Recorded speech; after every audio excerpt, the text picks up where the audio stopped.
Can you introduce yourself and your role here? Hello, my name is Bradley Heslop. I am Director at Wessex Social Ventures. So my role here is to accelerate social enterprises. That's what Wessex Social Ventures does. And our current focus is on 3 international development businesses that we started whilst at university. And they're all around revolutionising the way aid is provided, believing in the individuals and communities to solve their own issues. So we teach international development NGOs how to set up businesses in communities that deliver aid on behalf of the charity. So the charity doesn't have to deliver the aid. And it means individuals gain an income, they run their own business, they sustain the solution and grow the impact on the community independent of people's generosity. Okay, cool. So you keep that. Why Southampton? Why have you chosen to base your company here? So we went to university at the University of Southampton. We both studied aerospace engineering, nothing to do with what we're doing now, but it gave us a real insight into what happens here, especially at the science park. So the Catalyst program, which we're a part of now, the accelerator program run by the Science Park and Set Squared, it provides a safe environment to learn about business, to learn about your industry and to gain support from networks that exist in Southampton, as well as to build rapport with the university where we came from. So it's a very good opportunity to be here.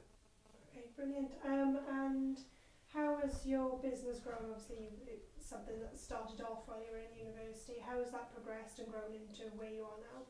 So university was involved in something called Enactus, which is an organisation that uses students supported by academics, business leaders to run projects in their local or international communities that solve a social problem using business as the base. So we was doing that for 3 years, in which we helped to start some of the projects we're doing now, and one of them is 5 years old, the other 2 are 3 years old. And it was really going through that process at university that we thought, these enterprises can grow beyond the student context and not be limited by the 28 weeks a year that students can really actually work on them. So we went to the Enactus World Cup in Johannesburg and became the first university from the UK to win that. We used that reputation to get support from the university and get going. And we thought we might as well build a vehicle so other projects can follow in the future, not just from Southampton, but from the local community as well. Okay, excuse me. And how many people do you have in your team at the moment? So there's 2 of us full-time. There's 1 part-time director who's got ridiculous amounts of experience bringing Build-A-Bear workshop to the UK, working COO of Storehouse PLC. So he's got loads of experience, and our board is also very experienced. We've got an innovation team and the Enactus team that was part of in Southampton. They're about between 100 and 200, depending on the year, of students working on new projects, new ideas, bringing high-impact social solutions to market. Okay, so is there any other ways that you bring students from the local universities in to help your business? Yeah, there's several ways. One way is through our work with Enactus, where we bring the students to actually create new ideas. So through our engagements with NGOs, with corporates, we find new ideas out there, new problems that need to be solved, and we can filter that back down to the university environment. A second way is through student projects.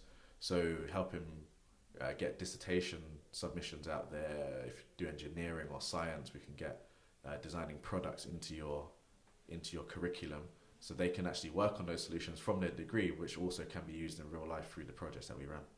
Okay. Obviously, you're more science-based with your business, but how would you say technology fits in with what you do? So technology is becoming a much bigger part of not just what I do, but what the whole sector does.